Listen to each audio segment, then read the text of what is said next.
Commissioners meeting to order. First item is to approve the agenda. Any additions or deletions? She has one. No, there's, Don't you have that approve of board activity? Is that on the? I'm gonna do that next time because we've got plenty of time to Okay, do that. that's, Move as presented then. Okay, I've got a motion by Commissioner Pavlik. Got a second? Second by Commissioner Skoye. Discussion. Hearing none, all in favor? Any opposed? Motion is carried. Approved minutes of September 5th. second. Got a motion by Commissioner Nordby, second by Commissioner McBride, and I got a suggestion or whatever Yes, from, I think the motion number was 9-8, regarding the data center. It says to accept that we accepted the low bid. I think we should probably put high bid, Yeah, I saw that too. even though there's only one, but. oh, you're exactly right, I will make that correction. Alright, minutes amended. I'm fine with that correction. I don't see the difference, but Well, it since was there was the only only one, one. that it's a better Yeah. one. What if it's gonna be in the rest? since there was only one, it's also the lowest. bid. Yeah, I guess, Yeah, no. We're splitting the high hairs bid. there. But it sounds. I mean, I don't care. It sounds better saying than high bid, so. Thank you for catching that. I'll make that Well, correction. you've got too much time on your hands there. Not really. Yeah, but it's a high bid on That's good you something combed like through, I that. appreciate Yeah, it. Good job. but, anyhow, any further discussion? Hearing none, all in favor? Aye. Opposed? Well, glad we got that cleared up. Yeah. Okay. Motion's carried. Notice of temp hire for veterans transportation. And I remember reading the name here somewhere, but, Yep, that was there. yeah. McLean. And let's see. Financial business. Review, I guess summarize payment listing and approve courthouse claims. Mr. Chairman, I'll move to pay the bills A and B. Got a motion by Commissioner Nordby, I'll second. second by Commissioner Skoye. And I stopped on my way and talked to Shar. I had a couple of questions on two of them. One was a sale at Forestland for $48,0326. I wasn't sure what that was. If we approved anything for purchase over there. Not that I recall. That's what, I didn't recall one either, so, but, I stopped anyhow and asked Char about it, and she was gonna look it up. And then I had another question on, one at Wimmer's Body Shop for $36,487. Is there some damage done to the vehicle? I would have to check on that, I know that Yeah. Wimmers was repairing some highway equipment. Okay, she was gonna check on that one too, so, but, I had one too, and Betsy told me what it was. Wood pencils. Yeah. That one struck me, and she said it's for the DARE program, so. yeah, I think, I hadn't seen that one before. Yeah, I hadn't seen that. Yeah. I also asked about a couple of options, a couple of items on there, and I got that cleared up, so Okay, I think we beat it up pretty good. Yeah. okay, all right. I appreciate you guys doing Yeah. that, that's great. Any further discussion? Hearing none, all in favor? Hey, Aye. Opposed? Motion carried. Set 2018 subordinate service and fire service tax and district levies. Move. Got a motion by Commissioner Pavlik, second by Commissioner Skoye. Discussion. Hearing none, all in favor? hey, Any opposed? Motion carried.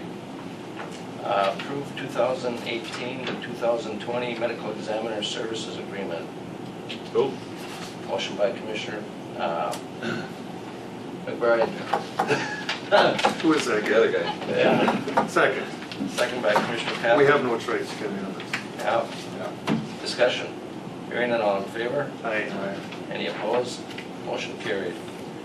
Approve revision of tentative September meeting schedule. Gladly move. Gladly, huh? Okay. Motion by Commissioner Nordby, Second. second by Commissioner That was just Skoye. to delete that last, that fourth meeting? Yes. Mr. Chair, and then we added a committee of the whole meeting for Monday, September 18th at 1:30. Those two changes. My calendar. Sure. So, that was at what time, Jen? 1:30 and it's on the schedule. 18th? Yeah. 1:30, yes. Okay. Any further discussion? I don't have a second on that, I'm sorry. Second. Second by Commissioner Pavlik. Discussion? All in favor? Any opposed? Motion carried. Approved tentative October meeting schedule.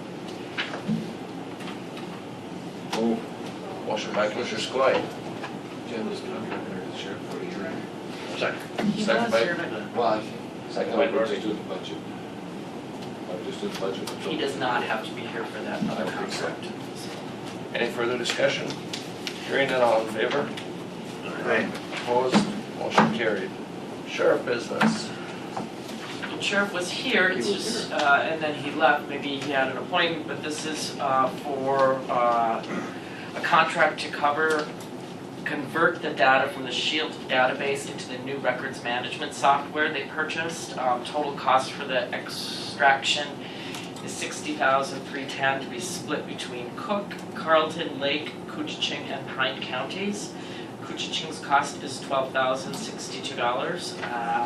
This was anticipated and budgeted in the 2017 budget. Move. So, Motion by Pavlik, Second. second by McBride.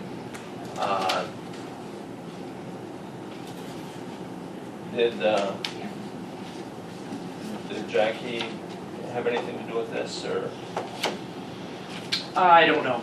Okay. Then, I guess, Mr. Chair, when the sheriff comes back for the budget update, that's something we could ask him on that part of it, but Okay, and is this a yearly thing, or? I think this is just for the conversion It's just a one. of records, And if- data extraction. And if it was just us, it would probably cost us that much. I mean, Yeah. we're fortunate to have the cost. Others, yeah. And I believe, Mr. Chairman, going into this year's budget, he explained it pretty much in detail, this What it time was. last year. Yeah. so. Okay. All right. Any further discussion? Hearing none, all in favor? I, Opposed? Motion carried. Public comment? I have one. I would like you to consider whatever it takes to put a street light on the access to Highway 107 here just past the mall.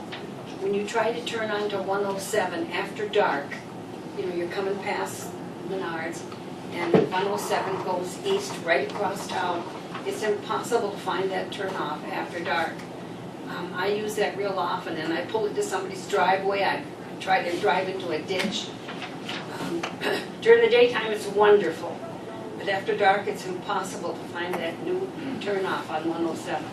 Especially for meeting cars, Mhm. and you really gotta, you So can't see it. maybe you could talk, see, I don't know what the process is for getting a street light there. I noticed I come from that way heading north. And Mhm. north, you can't find it. All of a sudden, you're right up on top of it. The turn lane is very short. Yeah. And you're on top of it, and you're in the wrong lane, and yes. you don't see it because the homes are so close to the road on both It's, sides. I guess something we'd have to talk to engineering about, right? Yeah. Is that, Yeah, thank you. is that in the city limits or that's out of the city? No, it's outside city limits, I think. I think it's just outside. I think so. Yeah, 'cause it's county road. It's county road, that's right. Maybe we can just make a note of that and talk with Joe. Any I don't know further what the public cost is. comment? Hearing none, I'll ask for a motion to adjourn. Move. Motion by Pavlik, Second. second by Nordby. We've got a long All day. in favor? I know Aye. it. Meeting's adjourned. I'll go right into committee of the whole.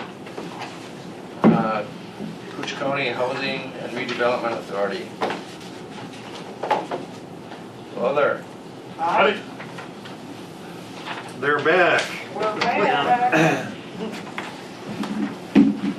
And Kathy, I apologize, but I was out yesterday and I did not forward that email with the financial. Well, it was better late than never. That's okay.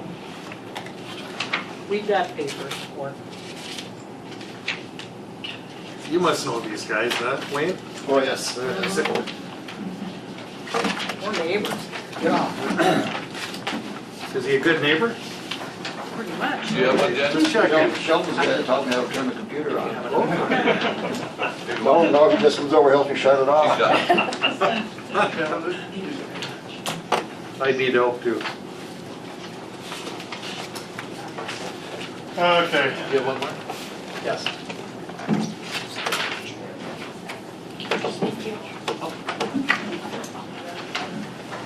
Starting to call this the executive summary. I'm seeing a lot of red here. That's good, sometimes. Sometimes. Okay, so if we go to this top box right up in the top left corner, this kind of tells the story. When we were here last time, if you go down the end, we were probably here in September or something of last year. And if you go across to the third column, it shows the proration. What this is the number of units that we have leased up in the first by month, and then the administration fee that we earn according to the law, or the budget or whatever. Next one is what HUD decides to pay out. They never pay out 100% of what they say they're going to pay out, and that number changes. Then the right side is the administration fee, and that's what we run the housing administration off of. Okay? And so if you notice in September it was 83%, 83.8, almost 84%. And if you go down to January, they cut it 9.5% to 74%. We're not quite sure why. They just arbitrarily decide on what they're going to pay. And so if you go down the administration fee earned column, the third column from the left, it says we should have gotten paid $75,000. We got paid $59,000 over those last 12 months. And the next column down is, and then next box right below it, that $3,519 to the right. That's if we would have gotten paid at where we were projecting when we were here last time. Would have gotten $62,000, we would have had $3,500 more. I know in the county budget, $3,500 doesn't maybe sound like a lot of money, but this operation runs very, very tight. $3,500 is huge. We run this whole thing on $78,000 a year, so take $3,500 out of there, it starts squeaking. And then you'll notice in the left column too, the units leased in this first part of this year is down a little. And that's been happening around the country. I don't know if it's because the economy is up and people are moving off and on. Still have a 59-person waiting list in Koochiching County. 59 people are still waiting to get on, but we issue vouchers, and either they can't find housing or something changes, and it's kind of a phenomenon right now. But that phenomenon even being down a few, the second number in the red, right below there it says 1,200, that's all that's affected the budget for the year in that phenomenon.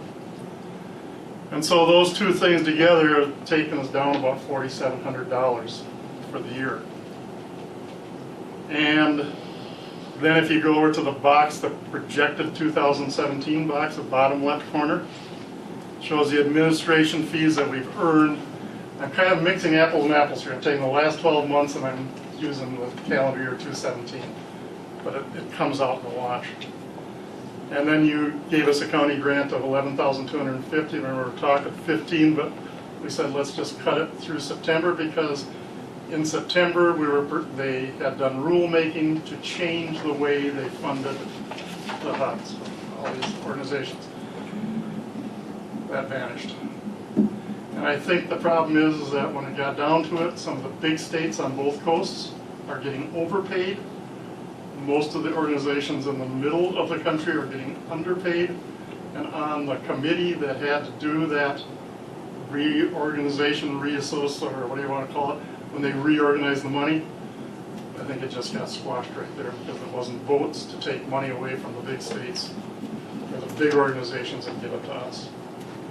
So if you remember, they said we should earn $75,000 to run this organization. they said that that number, we should get paid about 150% of that to do it, just a normal operation. They didn't even pay us what the minimum, below the minimum of what they said. So that didn't materialize. And so when you take, if you take, go back down to the projected, we take the 59 and the 11,250 you did grant us, and we appreciate that. Total of 70. And we're going to request the balance of that up to 15,000. That take us to 74. And we're running at a budget of 78. So we're $3,700 short, even after if we receive that full 15,000 this year. But that number is made up by, this year we picked up an extra $1,000 because when we collect back rent that somebody skipped on, we collect that, we get a portion of it, HUD gives us a portion for a collection fee. So we pick up like $1,000 there, and we pick up $500. We pick up little bits of pieces, and so we can kind of absorb that 3,700.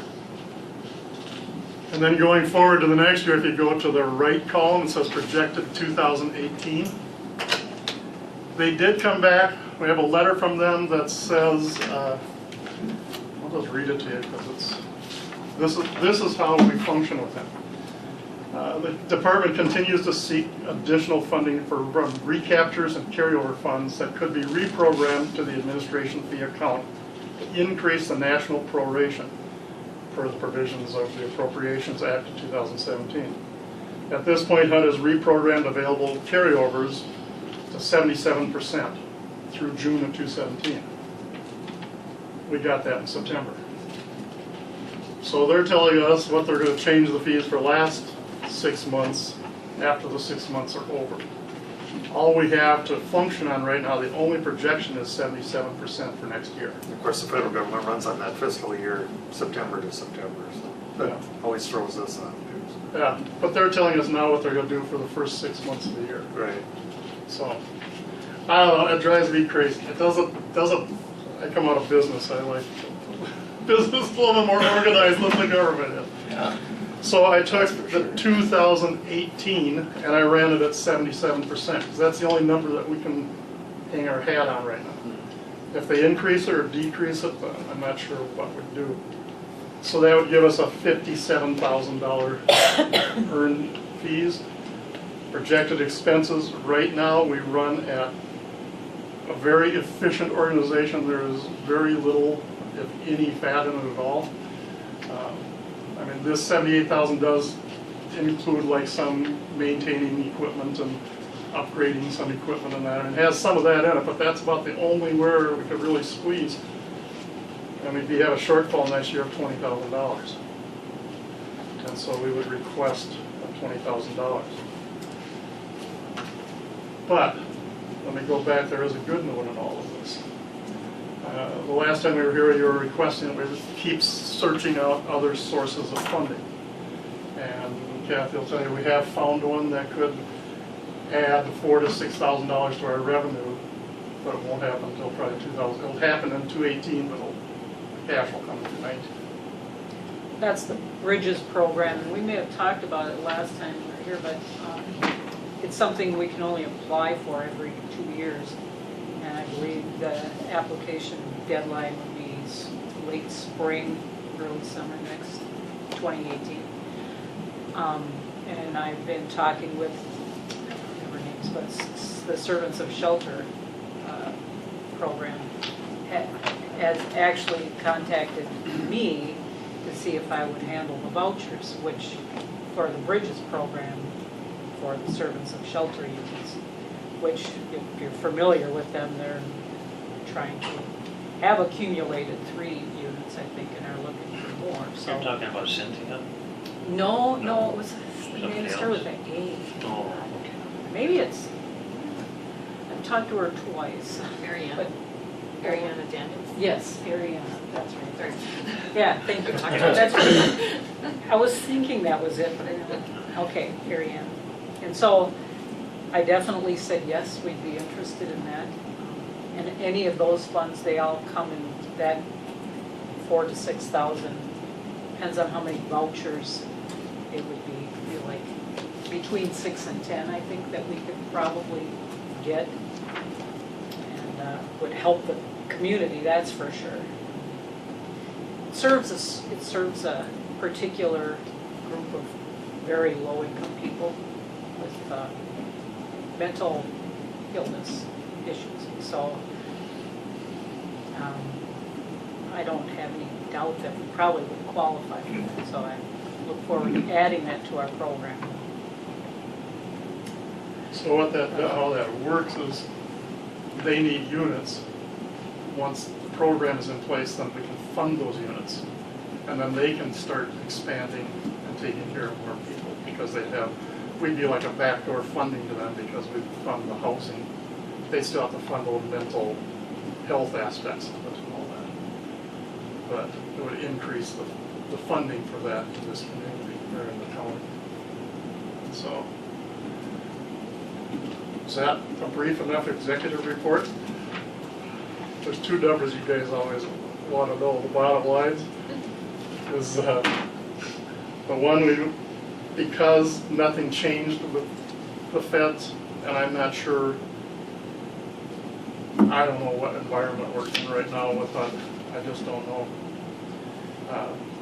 My suggestion, if I could talk to them, is I'd say, well, decrease some of the units and take that money and shove it over to people so they can run the units that they can do. But they don't decrease the number of units. They don't decrease the funding on the side of the units they want you to have.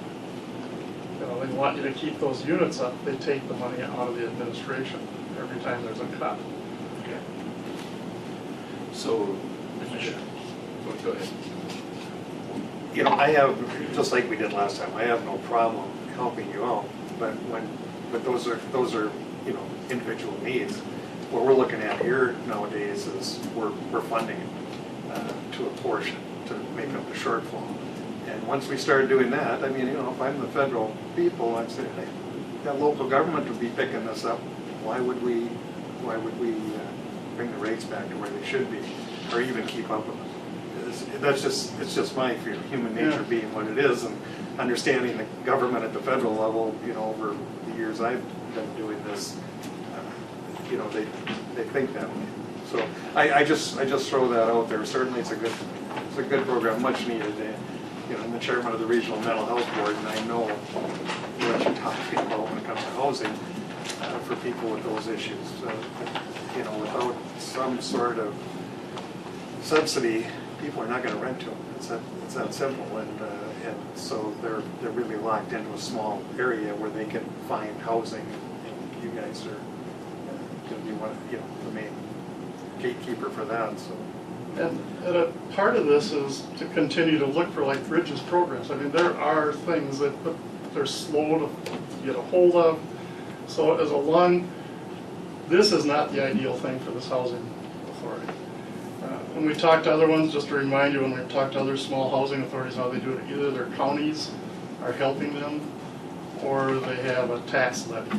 Those are the two things that seem to be how they fund their organizations, other than trying to find bridges and other things like that. And this isn't insurmountable as we dig deeper and talk to more. We've been going to some regional meetings with other housing authorities, asking them how they're doing it.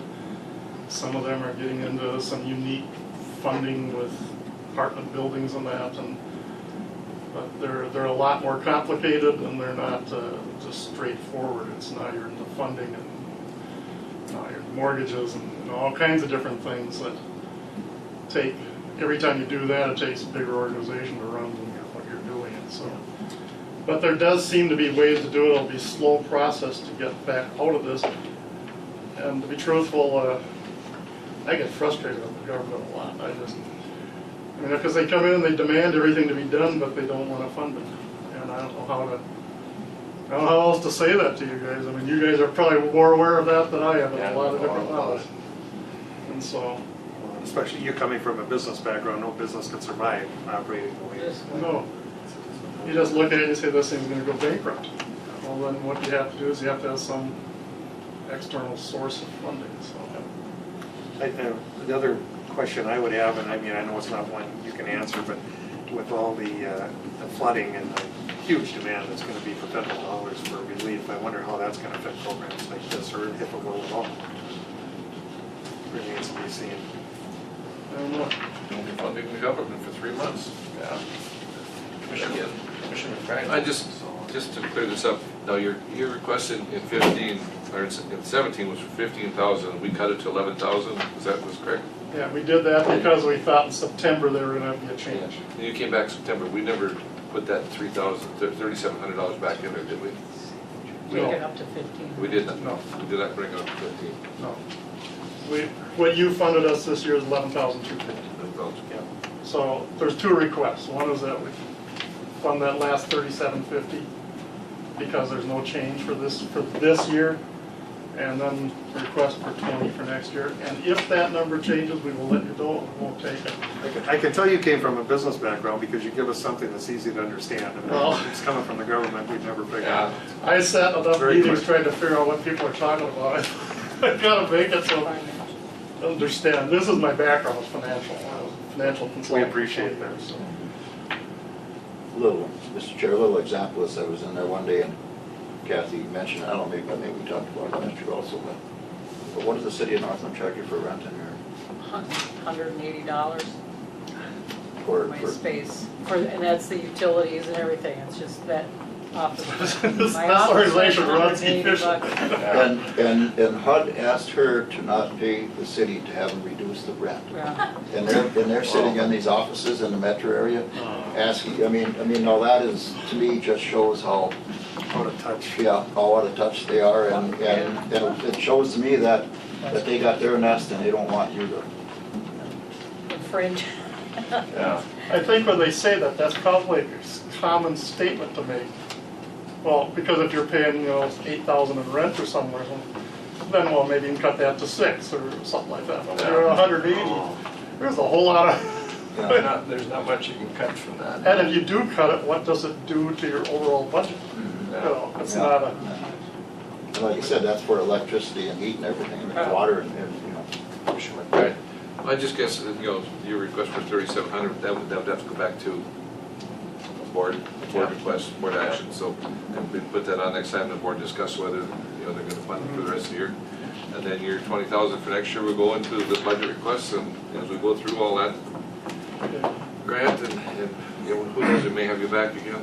Okay. Yeah. We'll help anytime. But I just think that I would ask the board chair and Yep. Jenny to put that on, that request on, and then we'll either, accept it or deny it. Okay. That's pretty critical for this year. Yeah. Yeah. To get your hopes up, it was hopeful that we said, let's take this to September because they're gonna. Well, I'm glad that, you keep coming back and saying, well, we're gonna try to get through it, and let's see where it is, 3 months from now, 6 months from now. And, then we'll make adjustments then. And I wouldn't have a problem with that next year. I mean, this $20,000 budget or request, but if they raised our numbers back up to 83% again, like they were, no, I mean, if they did, if something happens, because they just do it. I mean, I can't tell you, I can't even figure out why they do it, but they just. Just believe in miracles. Well, they didn't have unanimous consent in Congress to fund the emergencies for the flood, so I think austerity is coming, and we're gonna see more and more of this. I tend to be supportive, especially of this year. I mean, that's critical, as long as you keep an eye on your neighbor. Gotta watch him. So Well, it's gonna be easier, it's gonna be closer to the road. Yeah, you can do the drive-by. Can't say me. Is it a month or a year to Northville? Yeah, a month. A month. But then they have the audacity to come in and say, you sure you don't raise your rent? Well, the question was, why? Well, I was, at the time, this is, when I was in Shortfall, we were in Shortfall. And so I had to cut and slash and burn. And they must have the standard list of things to say to the directors, okay. Yeah. Why are you paying so much rent? Because that was what it was said, why am I $180 a month? They asked you why you were paying so much? That was the question. And could they go to the city and get a reduction? I was directed to do that. It's unbelievable. Wow. And And Wayne hit it right on the head, look what, and I could guarantee you what they're paying in these other communities in Minnesota. Yeah. No, It's a lot ridiculous. of them, they own their own buildings and. Yeah. Yeah. What's interesting is when we're shortfall, that means that the amount of rents we're paying to the community for the people is, we've exceeded what the limit is for the year, and that's how they're reassociating this 77%. But they have funds for that, and, because you've signed contracts on their behalf, and now when they change the numbers, you can have too little money to cover the contracts, so you're in shortfall. They always cover that. They always cover that money somehow. But then they come in, and because that account doesn't have enough money, they start taking the administration funds and say, well, if you don't have it, you gotta take it out of your administration funds and start paying rent. Which is like another, like, Yeah. let's explode this off, you know? You're actually penalized for being frugal, with the rent is a good example. Yeah. That's just, I don't know, that's government, I don't wanna sit here and complain, you guys probably. Government at its best, yeah. Yeah, you guys know all that's happening, so. I can tell you it's run very efficiently. And Wayne's been in there, there's not a lot of excess stuff going on in there. And so it's as efficiently run as possible to provide the services to the people in this county. That's basically what's happening. Yeah. Well, on behalf of those people, we appreciate it, because I know it's needed. And without your guys' help, we'd probably be bankrupt. Yeah. So. All right, thanks for being Thank you here. for your time. If he is back, call us, we'll be here in a flash. All right, Okay, Thank you. let's see ya. here.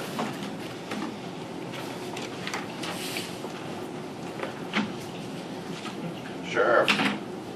Ready? Okay, so, we're gonna Well, do some. I don't know. What do you guys want? Money. We want Yeah, we're ready. Okay. You wanna take a 2-minute break? Could we? We take a 2-minute break? Yeah, we can take it much more. Sorry, Karen, I gave you the wrong contract. Do you have a blank copy of that? For Commissioner Haiti, that'd be perfect. Well, he's enjoyed it, though, he stays busy. doing Oh, yeah, things. You guys can come on up if you want. You ready for it? We're getting there. Oh, yeah, do you want us at the table? I'm sure it's, we're not mad at you yet, but the meeting's not over. He's just getting off the golf course. I'm just questioning why you guys got called in first. I think it's gonna be out of town next. Oh, you're gonna be out there. Yeah. But they used the word decrease, how can they be upset with it? Yeah. Well, I don't need to It's a ploy. Oh, or does the rest of the You story? increase it in 1 year. Well, seriously, if you look at the sheriff's budget over the last 25 years that I've been here, Hasn't changed too much. it's by far the one that's increased the most, but that's, a lot of it's been requirements. It hasn't changed, but if you look at the one line items that we, like general line items we actually can't control, Yeah. because wages and benefits. This whole pile out of our of over control. here. State mandates out of our control, but the stuff we actually control, those don't change much, but. And your office is the only ones, I think it's the only one, totally funded by county dollars. I think that's. Yeah. Well, you get the Did you E911 get fund this from the state. You get some grants. You get grants, yeah, that 911 surcharge, that's a big help. We've got quite a bit of money from, Supply.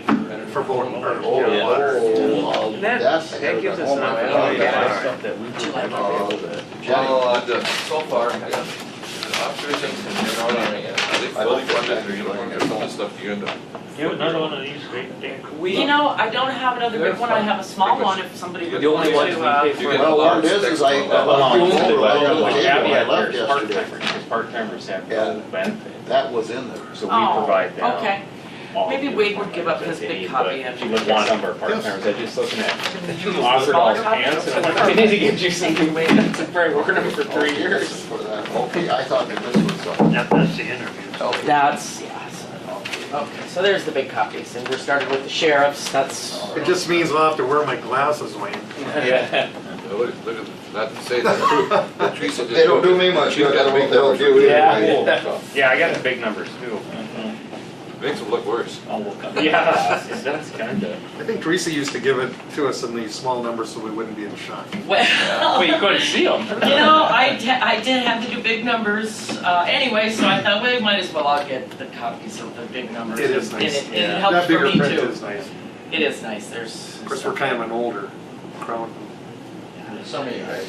When I started, we had the youngest county board in all of Minnesota. The oldest Changed a little bit. I sure is. The oldest member was Lepper, Chuck Lepper, and I think he was 44 when we started. 46 maybe. But he was the oldest member. All the rest of us were younger. We had Bowman, the Yeah. young Bowman, remember? Yeah. He was, I think he was like 23. Pretty amazing. Yeah. So we're starting with the sheriff's budget because he's gonna be out of town, but we're gonna have the committee meeting on the 18th and the 19th, and I thought it would probably be a good idea to have, because his budget is fairly significant in all county dollars, that we would review his.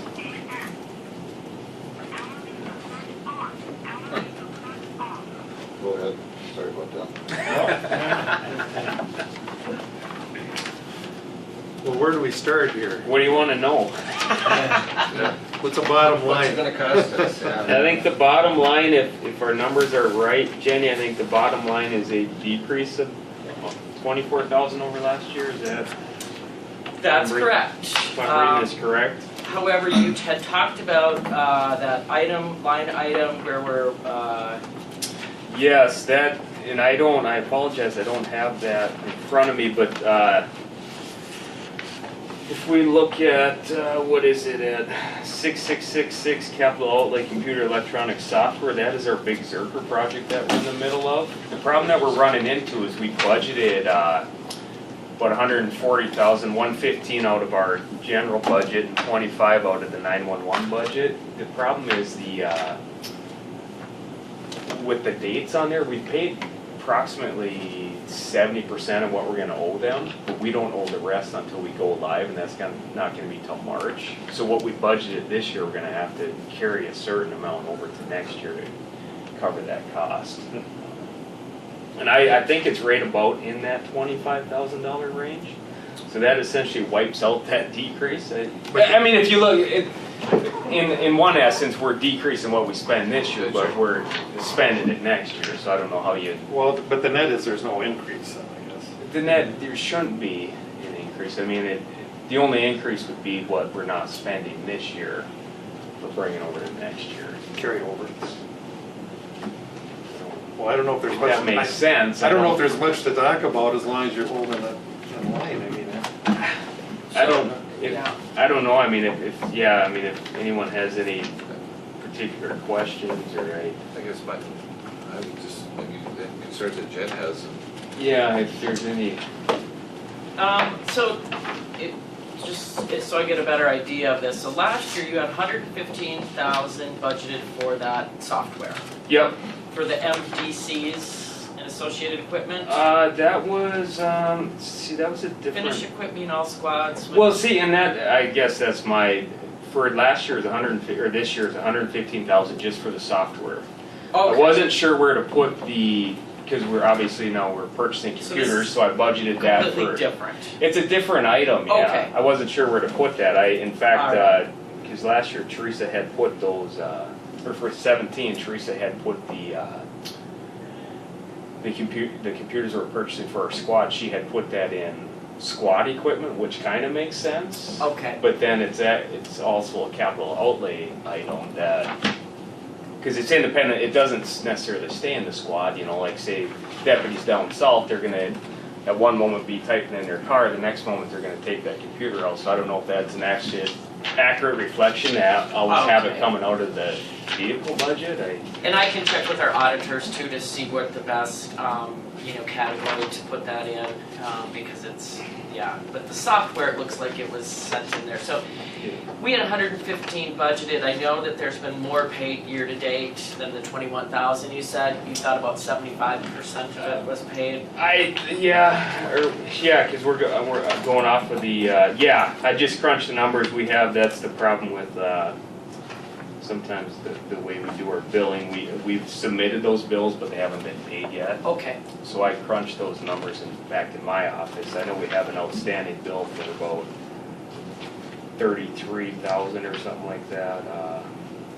so then we add another 33,000 to your budget. Yeah, I would have to Or get those. we'll figure out what that balance is. Yeah, remaining. whatever that balance is remaining Okay, out of that, out of that 115, we subtract what we've spent year to date, and then whatever that balance is, we should move it forward. I'm confident we're gonna come in under budget, but yet I would sure hate to say, we only need 20,000, and then there's some $5,000 fee pops up sure. when we actually had the money, but we were negligent carrying it over, so. Okay. And then the only other question that I had was looking at your part-time Yep. wages. I know we talked a little bit about that. 2016 actual was 155,000. They reduced your budget in 2017 to 121. But boy, looking at your year-to-date numbers, I think you're probably going to end up at about 160. Well, I ran our report through the end of August. We're at, I think, 95,000 on part-time. This month, we probably spent close to our average monthly total, and then we drop off in December. October is fairly quiet. November, we have deer season. Okay. And then December is usually fairly quiet again, too. Oh, so maybe it's not always even all through every month. No, it's not. Okay.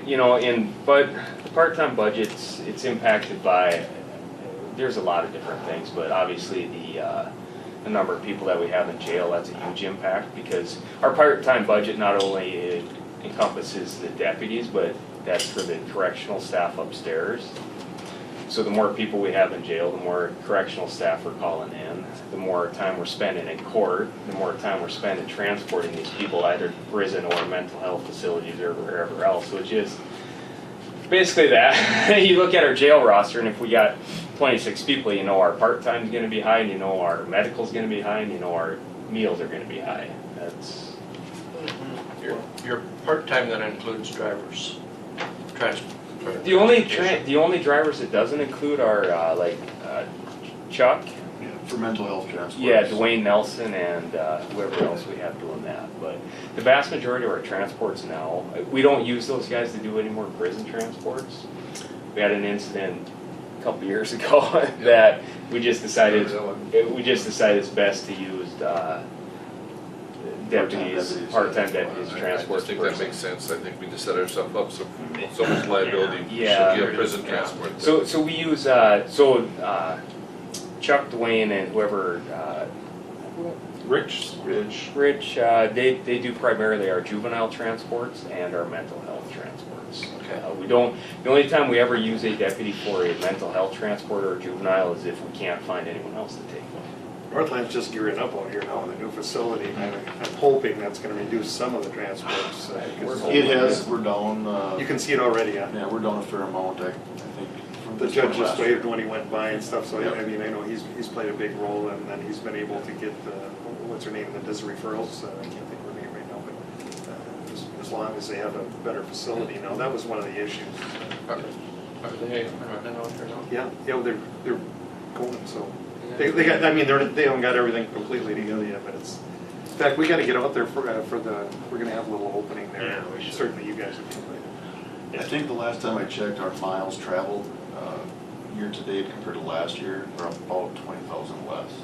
That's Which is That's great, Yeah. yeah, we appreciate that. But yet we probably increased it So on we're our, not gonna go with- but we decreased it on like mental health juvenile, but we've sent more people to prison this year than we have in the past, so we probably. But maybe a good. What are you running up there, Pete? We're averaging for the year 22. Wow. I think knock on wood, we're down to 17 today. Yeah, it's think, talking but- about a no-hitter. I know. You don't talk about. And you don't mention certain names from the Yeah. past, because by God, they show up.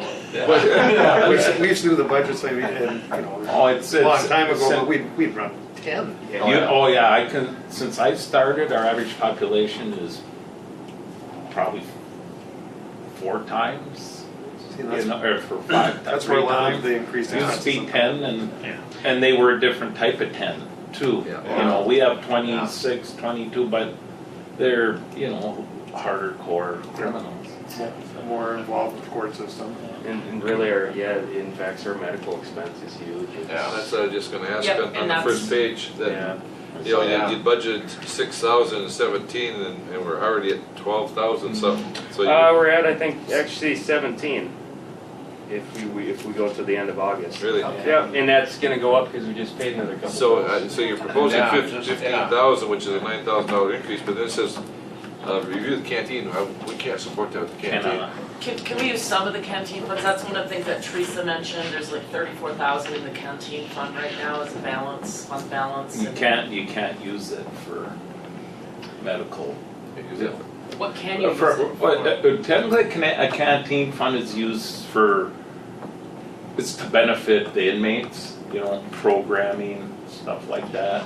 And sell them, buy stuff so they can buy it that we don't supply. Stuff like that, but Does that you, include phone cards? yeah, that's where most of our canteen fund comes from right now, is phone cards. Okay.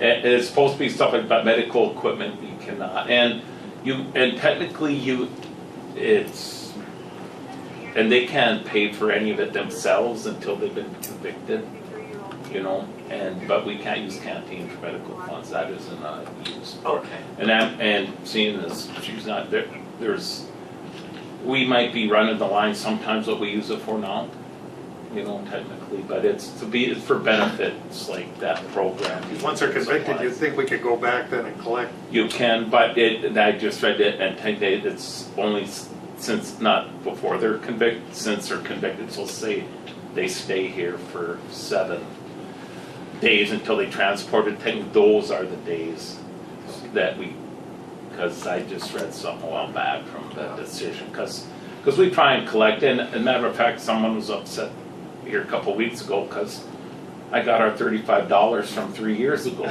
You know, So good for you. You know, and the hard part is, you know, most of these people don't have a lot. No. And we've had some high medical people in here. I mean, this isn't a bunch of people, you get a couple people that, Yeah. What if you had, what if they're incarcerated and they have the personal medical insurance that covers it? oh, then they use it. But they do not, Right. and somebody needed open heart surgery, we could be stuck with $100,000. And I actually brought this up to Representative Eklund at one point a couple months ago, is that, you know, I mean, it's one of those things that taxpayers foot in the bill, because say they're on Medicaid or Yep. whatever, they come into jail, they lose it after 30 days, right? Because that's a punishment. I get that, but yet who ends up footing the bill at the end of the day? Who ends up punished? It's the people. It's the Koochiching. taxpayers. Right, It's the exactly. taxpayers' head. So I mean, in some ways, it makes more sense to, and this is my kind of where I'm talking Representative Eklund. In some ways, it makes sense that we keep them on the. In another life, on a different board, I mean, we have the corrections. We've Yeah. heard stories of people literally getting themselves committed because they had a big medical issue. Yeah, and I can honestly say from what we've seen, at least locally, that's not the case, because these are people that are in on drug charges and stuff. They had no intention of being caught. It's not like they had a warrant and they're like, my tooth hurts, I want to turn myself in. You know, I'm sure it's- it's an extreme example. And what we've noticed actually is people that come in on these drug arrests is that until they get sober, they didn't realize how bad a shape they were. You know, because the drugs are masking all the health issues. Well, pretty soon, yeah, I mean, Most of Yeah. their face is swollen up because they got this abscessed tooth, and then, well, what do? You gotta, you know. And that's what a lot of them are taking the drugs to self-medicate what their other issues are. That's the thing, it sounds good that, you know, you take their Medicaid or MA away, but then instead of it coming from the state, ultimately I get it's everybody's taxpayer money, but it's coming locally, and the length of stays, and we could talk about this for hours. Well, anyway, the point being, all we can really do is go with an average because it's absolutely true. We have no clue who's coming in there and what it would cost. And that's just an unknown. So my question with detox, will North End Counseling Building be set up so you guys can take people out there for detox rather than a hospital? Is that ever gonna I don't happen? think it's not ready set up yet. Right, the one, when we did the tour there, they felt that one I can't even explain where that room Right. was, but Yeah. that one room would be very appropriate for that need. But that's another program, so they wanted to get this rolling first and then the room. And there's a staffing issue, of course, you know. And that's a good point, because you bring that up and we're taking care of people withdrawing as well as we can till we do have this, but it's a big issue too in jails all over. Our inspector, Well, one and then he time- mentioned that he had like 4 people die of overdoses, not over, but withdrawing. Yeah. Well, even that one incident that we had up in the jail, I mean, it's, if we had that type of facility, Yeah. Yeah. that's where to go. You folks have, really, it's hard to find a place to take someone. Right, yeah. They don't really belong in the hospital. The hospital doesn't really want them more than one day probably Yeah. or something. I mean, you gotta have someone, I don't. We had an incident just the other week where there's a mental health person who tried to check into the hospital, and the hospital refused to take him initially. So he left. Our deputies ended up contacting him. Long story short, they brought him to the hospital. He eventually was allowed to check in, but that's just an instance where no one wants to deal with the problem. Yeah. So at the end of the day, eventually law enforcement does deal with the problem, and it's just the way that things happen. To me, that's a good thing. The only other thing that I wanted to add to this budget is that in terms of the cost per meal for prisoners, Pete and I ran Pete got some comparisons and we ran our numbers, and we are really low in terms of what compared to the other areas around us. I think we're well under $3 a meal, which is good. There's other jails that are significantly higher than that, so I know that Pete's doing a really good job keeping track of those numbers and keeping costs down. Thank you. And thanks to our cook who does a really good job. She does a really good job, and yeah, that's one of those things that we've been able to decrease that, even though our population's gone up, and that's just, a lot of credit goes to Pete on that one, so. Pizzas are still a good deal. What's that? Pizzas Yes, are yeah, all they're still a cheapest good deal. meal. Yeah. Cheapest meal.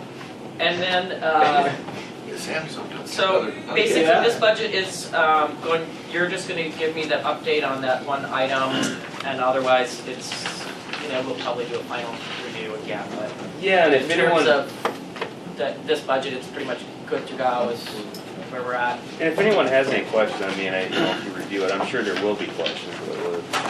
But and like I was saying, there's very few line items that we have complete control over. Like there's some we can, like say office supplies, we say, okay, we got $8 grand, we're gonna spend $8 grand, or whatever it is, we can control those, because we can say, okay, we can't afford any more pens or paper this year. Well, but yeah, the medical costs, the food costs, we try to control them, but to a certain extent, we're at the mercy of how many people are in our jail.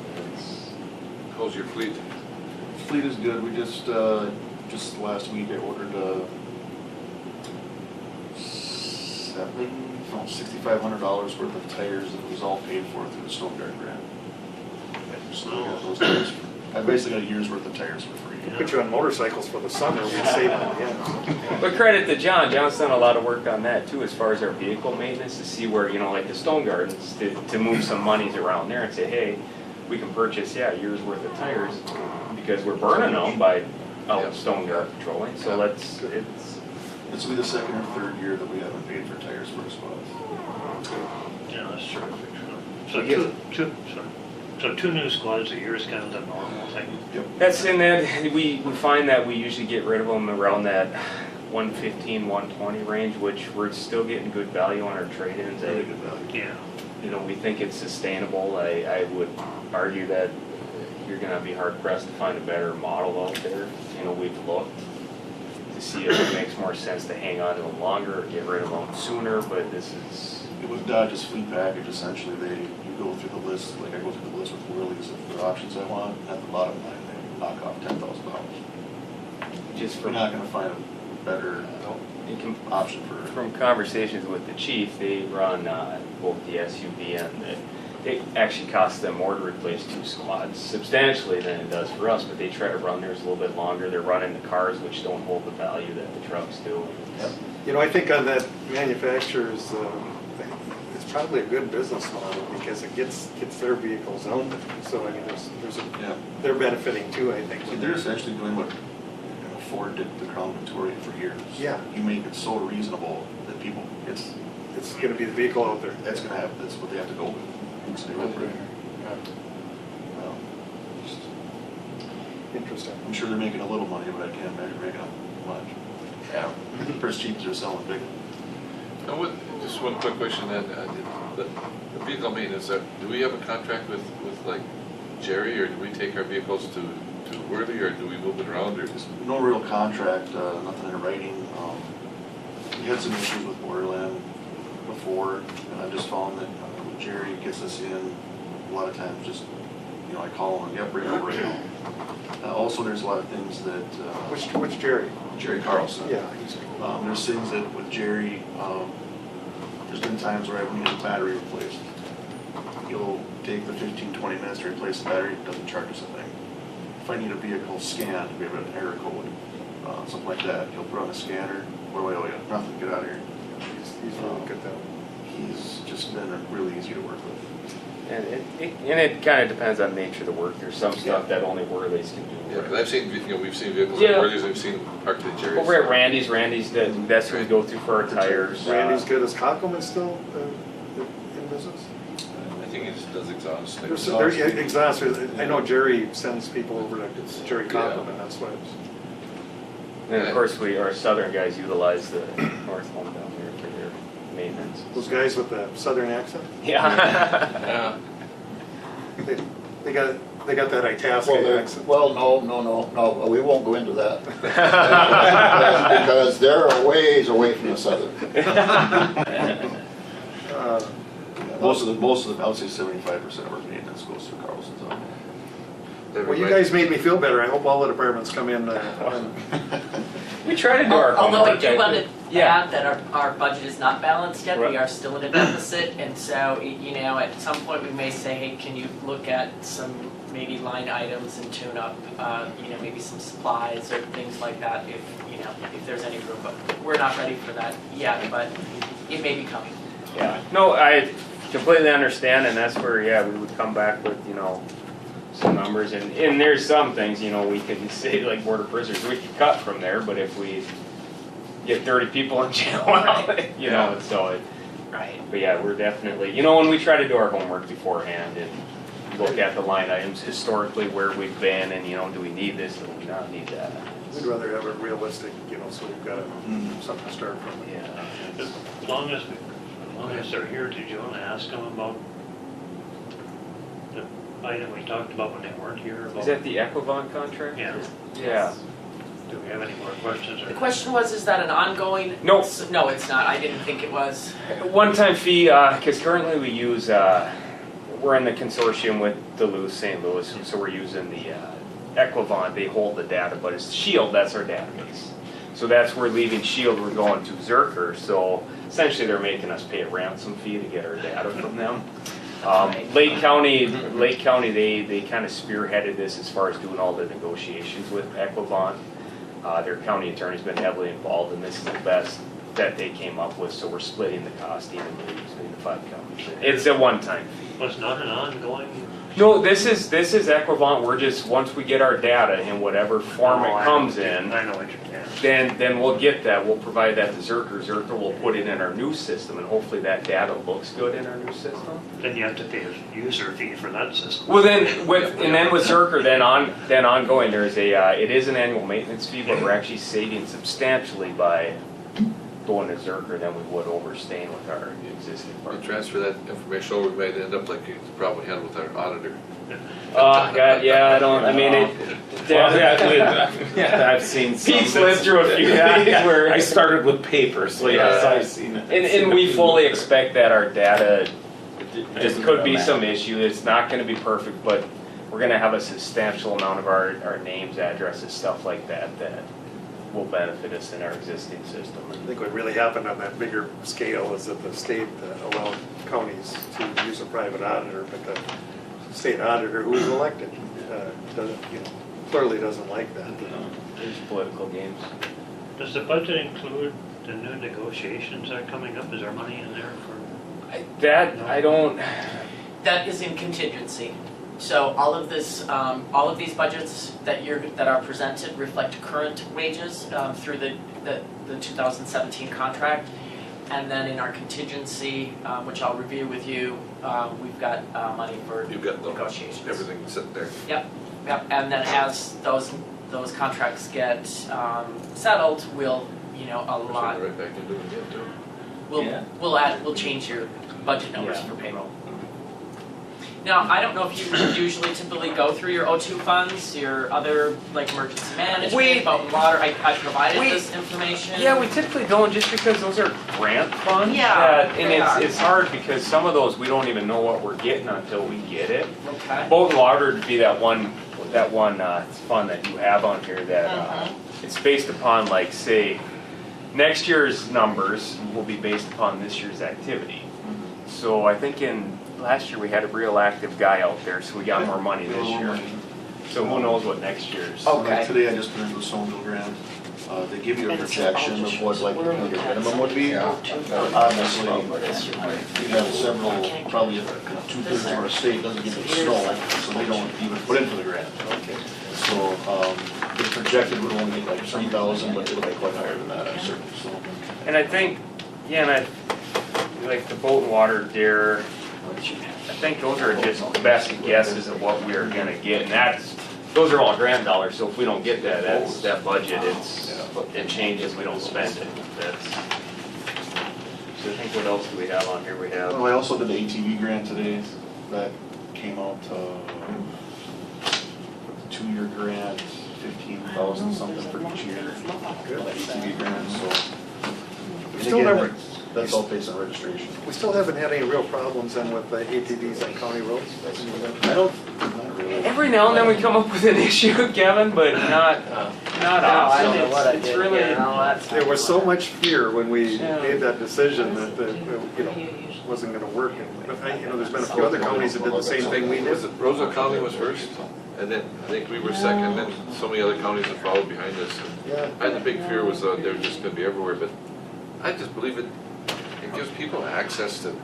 Trails. I remember, what really keyed this for us was the game warden. There we go. Fined a guy for driving his Yes. And then you need a vehicle writer? over to Oh, that's Porter's bigger. Amoco to wash it. yeah. He stopped him on the city street and fined him. He knew who the game warden was. Yeah. Yeah. And that went, hey, we gotta stop this. That's This is- what, I that do is this think the one vast here. majority of the So you public, want black and yellow? they want this ordinance to be there, they want the privilege, so they're gonna abide by it. Every now and then you're gonna have people abuse it, but Yeah. Is it? you deal with those But individuals. most people have been responsible, yeah. Same with, I'd say it's like that for access to get to the trails or get enough, Yeah. from There's here this to one. there. Yeah. same with any snowmobile boating, the vast majority of the public abides by the existing laws because they're agreeable to it and they say, hey, I wanna maintain this privilege. Oh, okay. I do think it was a good move by the county to allow it. We haven't had any issues, other than them riding in the ditch instead of on the road, right? I'll have to work on this. Okay. Get up on the road. That's a lot more fun. Listen, that whole Van Lin area, we've gotta keep an eye on that, because- especially his house. Well, they finally fixed to a certain extent the crossing, so that's. Yeah, Yeah, they have no other way out. yeah, We need a ATV trail out of there somewhere. yeah. Well, you mentioned the crossing, that they smoothed out the crossing, for several years, you could only crawl across it. Right. And just about a few weeks ago, they smoothed it out, but, they wanted to shut it down for 4 hours. I said, no, I said, you're not gonna shut that down for 4 hours. I said, you either give them access on your access road, Yep. or I said, you do half of the side of the tracks at a time, so. They didn't wanna give the access because for them it's liability, that's Yeah. what they were telling us. Looks good. All right. So, yeah, so then the other budgets are just the other boat and water, JAIR, county emergency, and like you said, they are mostly grant funds, they come in and out. One thing that our auditor does require is that we do budget for those, and that's, Okay, yeah. and you did give us those budgets. And then, And and most of that's, them are just really a wash, if not a decrease in. yeah, and those are our estimate of what we're gonna get. Right. The one thing, that county emergency management, that's the one that pays for Willie, that is Yeah. 50% funded by the county. Good thing you brought John and Peter, we were gonna cut it. Yeah. Yeah. Oh, There's kind of recurring theme here. Yeah. Now, these, do we receive the grants and then we know how much we put into them, or do we put our time in and then apply for the grant? The only, Stone Garden is kind of that way, well, Stone Garden, we know what it's been allocated, but you're submitting for, payment kind of as you go for reimbursement. The Safe and Sober, we're not really the fiscal agent for that one, that runs through Virginia PD. And essentially they allot so many hours, and if you work them, you get paid for them, if you don't, you just don't get money. So it's kind of a get paid as you go type of thing. With the snowmobile grant, ATV grant, we basically know what we have to work with that year and just put it down as close to zero as we can. Yeah, and that emergency management grant, that's very similar to the Stone Garden grant, because that's coming through HSCM. So same thing, I mean, after Trump took over office, and there's this, they basically, in effect, is kind of put a moratorium on spending any money, and they review everything, and. But use it or lose it is kind of. Yeah. Oh yeah, you definitely try to get down as close as zero. as you Yeah, can. I think see what you're saying there. And spend it.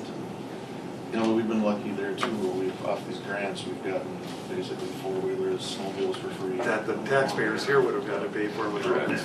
So, and again, I have to credit the deputies to some of that too, because, like, I know the last snowmobile we bought for the southern deputies, I essentially told the guys, look, if you buy this snowmobile, you're not gonna get much in overtime this year. And they said, well, we need the snowmobile, so let's get that. So, For Stone Garden now, do they still only allow full-time folks? Correct. They don't allow part-time? well, last year, because I believe it was last year, we were getting very close to ending the grant, and it didn't look like we were gonna be able to spend the money in time. And there was an exception made at that time that we let some part-timers work Stone Garden. Essentially just to run out the grant. Geez, when when I was. Typically not. When I was a kid, Doug Laurent and I, we're still great friends to this day. But Jim Laurent was chief deputy sheriff, but there were only 4 deputies. And this community, the town and all of Koochiching County was much wilder. 2nd Street alone, I mean, it was just constant activity, but all through the county. And it's amazing how things have changed in that regard. And by the way, the jail, Milt was the sheriff. Yeah. And the family kind of took care of the facility. Yeah. It's just, Cooking, yeah. that's why there's some unusual state laws on the sheriff and his authority and powers. And some of that came from when the family took care of the jail as part of you got the whole deal when you were elected sheriff, you did it all, and pretty amazing. I don't think we show up like that. No, I don't, It just shows you how times have changed. It's just in my life. Bill did have his mother and sister cooking for a long time. They probably ate better in those days, I don't know. But you say years ago when we were young, the whole county was crazy, but it didn't have the hardcore drug and the mental health issues we have now. Yeah, well, and that's just it. I would say, yeah, even though our population has decreased and continues to decrease, it's just, it seems like the activity level increases, and you're not only are you a law enforcement officer, you're a social worker, you're a teacher, you're a parent, you're a doctor, you're all these things that, now people call you for anything, and they expect it. Get a load of this, Jim Laurent and all the other deputies, they use their own vehicle. Yeah. Just the county would supply them with a light bar and away you go. I mean, that's it. Yeah. Probably paying for your own gas too. Of course, social services, well, Jim's wife, of course, worked in social services. I think there were only 6 people there. Yeah. I mean, everything's changed. And state mandates come in, federal mandates come in, and More requirements. more requirements. When I look at the jail roster, it seems like it doesn't matter if they're really young or really old, offenses are pretty similar. Yeah, very similar, It's amazing, yeah. And you see a lot of them, it's not your misdemeanor, gross misdemeanors, it's felonies, drugs, felony drugs, burglary, assaults, it's like, wow. Well, thank you, gentlemen. Yeah. Easy enough. Yeah. We take back all those bad Yeah. things we said about you. Just give us a couple minutes to get to that, Yeah. and start it up again. Yeah, but you guys gotta remember, the only ones that carry guns when you come in asking for money. Yeah. Good point. Thanks a lot, we'll see ya. Okay, bye you guys. Okay.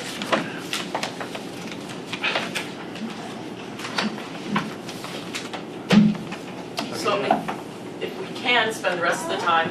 Whatever you wanna do, you're running Okay. this show. All right, We'll be in charge, Jenny. pardon me? So you're in charge. Okay. Does it feel like it?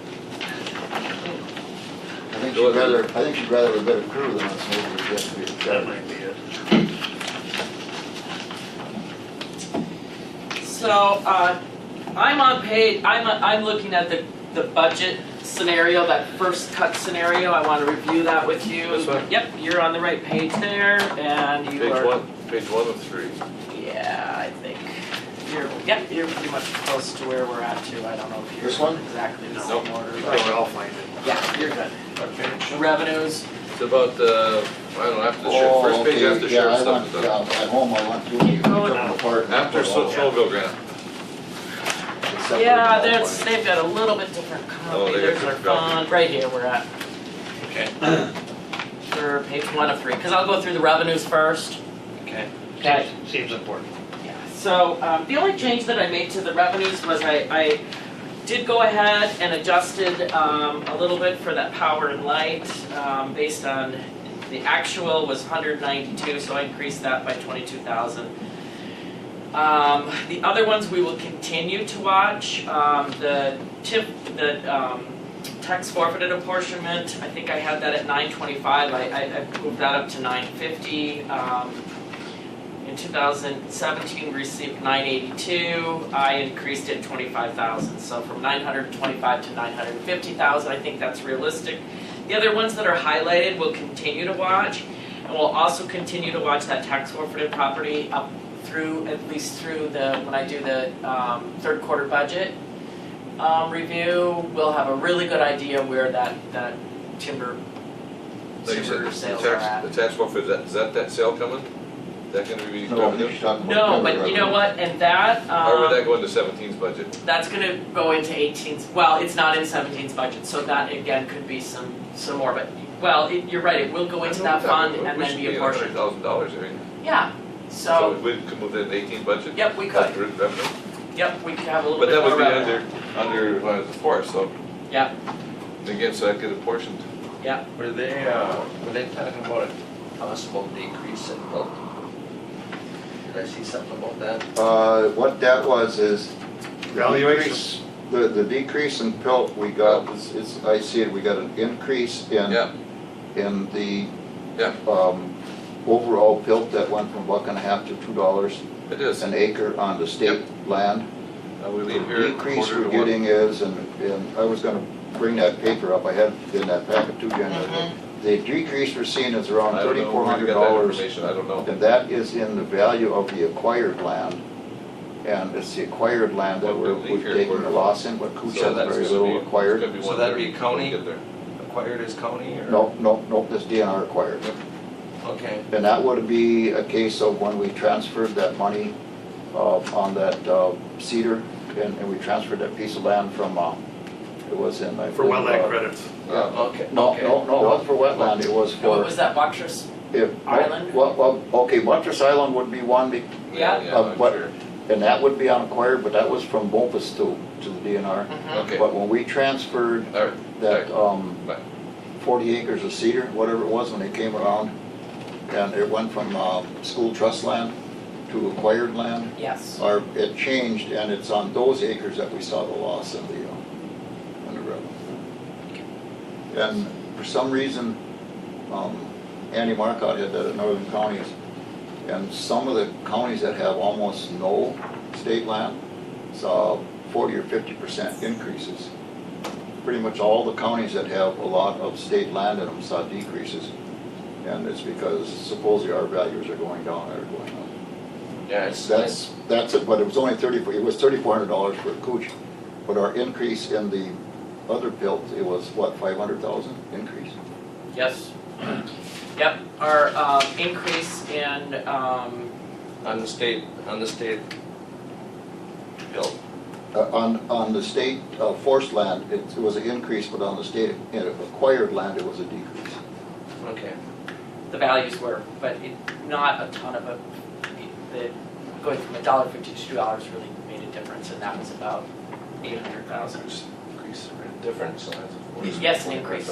That's why our revenues, you can see our county dollar revenues are up by $878,000. Okay, And yeah, you know, I would say 95% of that is due to the PILT increase from $1.50 to $2 an acre. And then the other is Might get a red flag. some, the CPA. okay. Boy, 50 cents didn't sound like much, but boy. it's- Yeah, it was huge for Yeah. us, huge for us. So then, just to kind of continue to look at the revenues, if you look at the last page, 3 of 3 for the revenue side. The other thing is, you know, on that third page, we're going to be using some funds from our from the grant we have for HAVA for the election this year. Those are sitting in an O2 fund, it's some grant funds, and that's going to be about, we have a balance of $44,000 in there, so I think that is also going to reduce the amount that we're short if we use those funds. So I just have to double check to sort of make sure that that's the amount that we can use and how I'm going to do that transfer. Jen, increase that amount of rent to the Lions and Forest for office space. That would be a transfer for a little revenue increase. When we look at the transfer for, the Lands and Forests, he's referring to the $25,000 that Lands and Forests pays us for rent. We certainly could take a look at that. I mean, not a whole lot, but it would help. Yeah, okay, I'm gonna make a note of that. I mean, $10,000 or something like that increase. Or Okay, We were thinking 25, but then we got. it is 25, it has But if we been. doubled it, like Wade said, it could set out red flags. You know. Yeah. But still, it's so much of his stuff goes into apportionment, or not that we're taking from apportionment, goes into funds that are dedicated we can't touch, but we should be able to garner some of that. Yeah. Right. 10,000 would be very justifiable. I think so. Do we have an idea what we're getting from AIS yet this next year?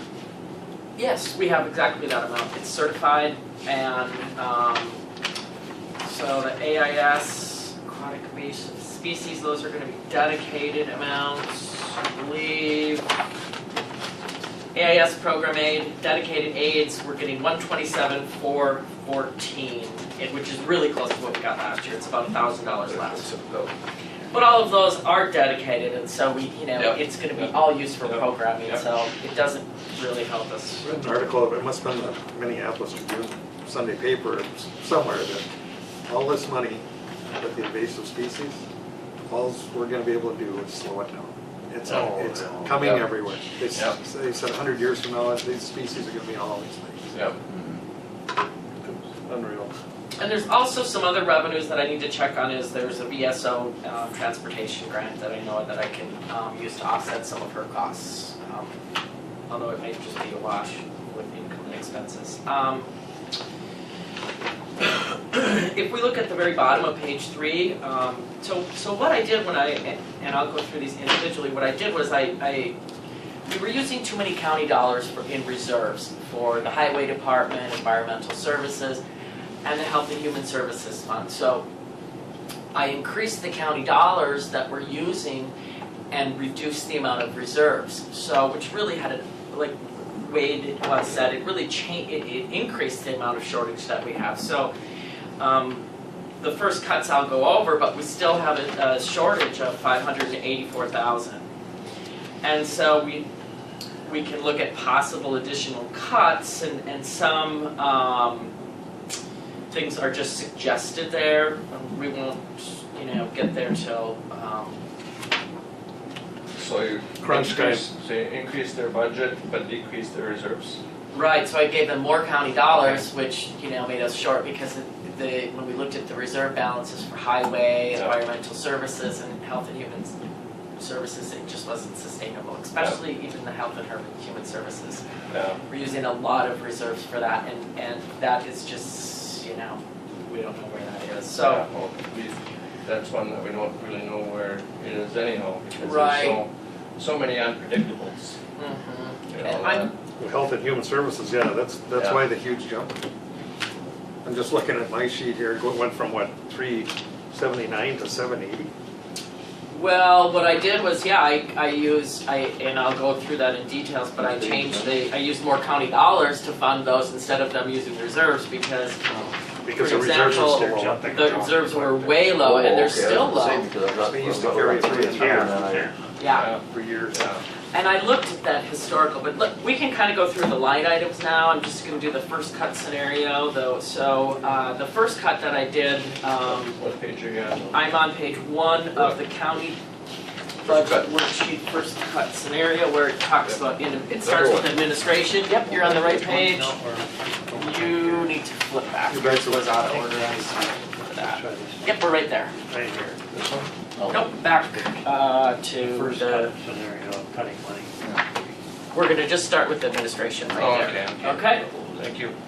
So one of the things that Teresa and I reviewed and we kind of went through this first cut scenario was the Veteran Service Office. She's asking for about $70,000 more funding to add additional staff and move to a new location. That I cut just simply because, you know, if she doesn't move to a new location, she doesn't have room to add the staff. And she's just new, you know, has been moved to that office. And I also did a sample of similar veteran service offices with similar sizes of veterans in Koochiching County, similar people, number of people, and what I really found was that no office has more than 2 full-time staff. I think if she really is, you know, we could look at Carissa being added full-time instead of part-time, but neither of them work full-time right now, and before adding additional staff, I think that maybe the option would be to Carissa full-time. If she completes all the training, she has does the same duties as the VSO. But the law says that we have one and we can appoint one or more assistants. But then it says you shall provide necessary clerical staff and office space. So if indeed we have 2 of them, we might get caught in the trap where we end up with 3 of them. Oh, I sure. think we need to be careful there, Right. because if someone's gonna come in here and ask us about this. Although, you know, and I talked to candidates about that because I said, hey, if you guys need office space to interview, you know, we've got that 3rd floor conference room that is not utilized. That is certainly a private office space. There's an elevator to that office space, so you know. So there's other places where she can meet and do one-on-one counseling with veterans. Wayne and I have a bit of different experiences because we hear from veterans that, I mean, they are so swamped that they can't get the service Yeah, they need. And I'm more concerned about the veterans than some friggin' bureaucrat walking in here and saying, well, you don't have the right combination of assistants here for the, so I mean, I agree with you, getting Carissa certified, that's gonna help. Because that allows her then to do some of these things Same that she thing. can't do right now. Yep. It all has to wait for the VSO, so I think that's gonna help a lot. As far as space, I think our argument there, Ron, if someone were to ever come in with that kind of view and try to nick us on that from the state, what we could tell them is, we have given the VSO the largest office in Koochiching County. So I mean, I think we're clean there. And I guess my first part of that is that if we have the VSO and an assistant qualified, then we may get caught into where we have to hire a clerical person. The clerical person for them, because the assistant has then become a VSO, and she does not have any clerical assistants. But, I mean, all I can tell you is someone would have to force that issue. And that's something we deal with when it came. I don't see it happening, I really don't.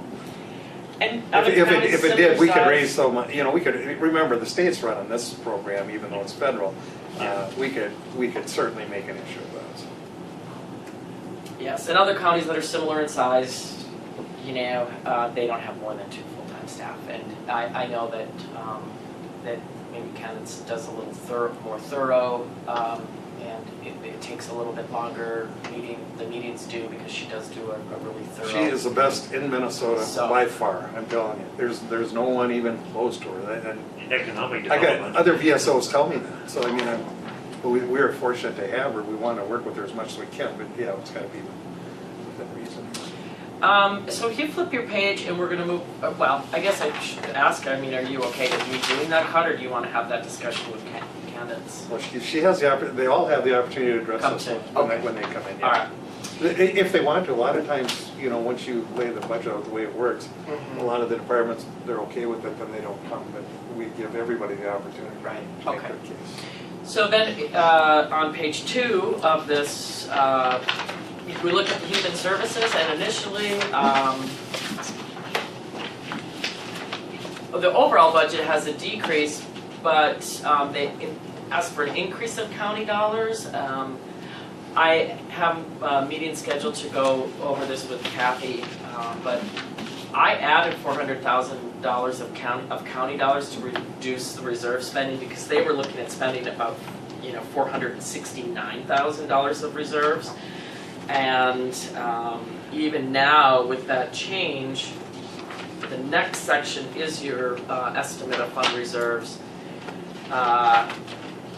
That Health and Human Services Fund is still showing a negative balance. Obviously, we've got some cash flow built into that, but the committed amount is, it's about 1.2.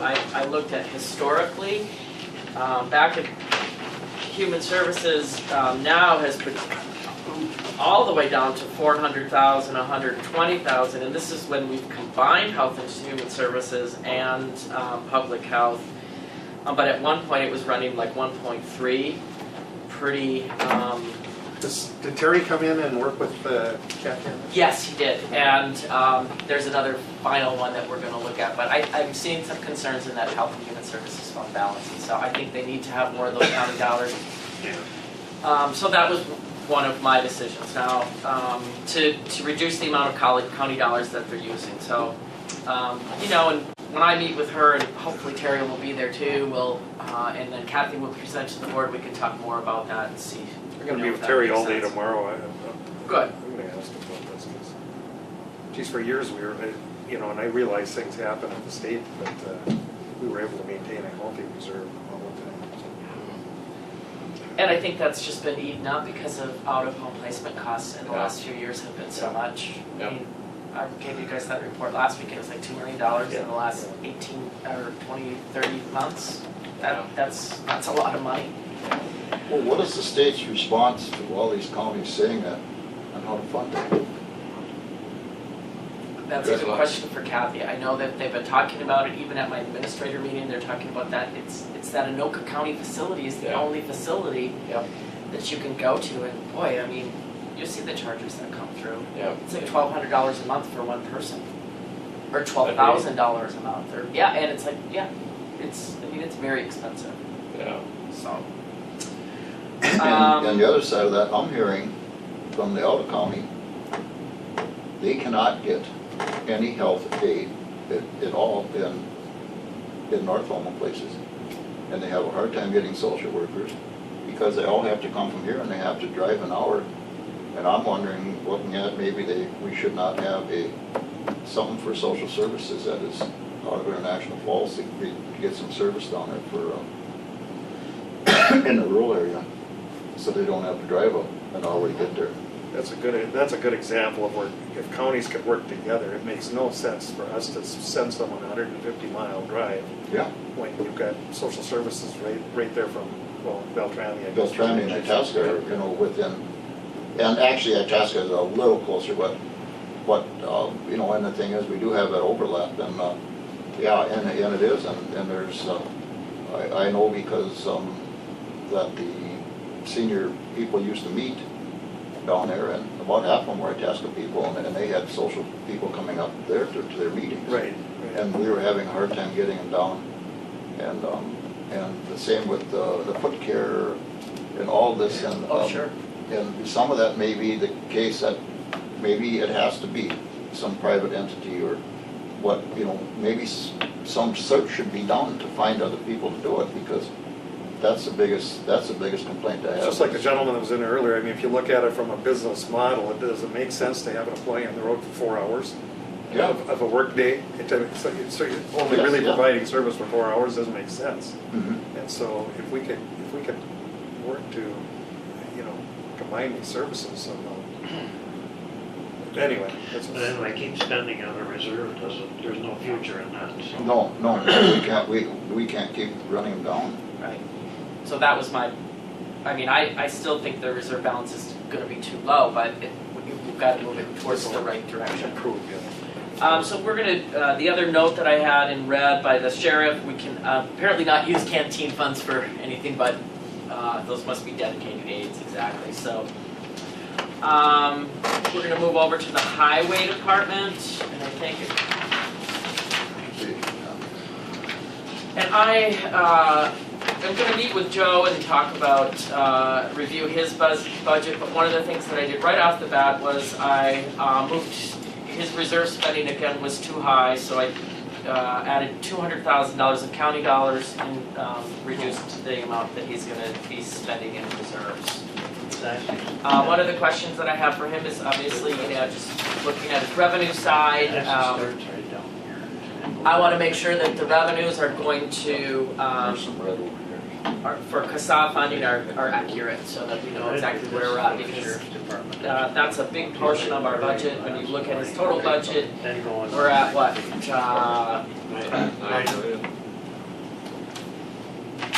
His total budget is 7.9 million, almost 8 million.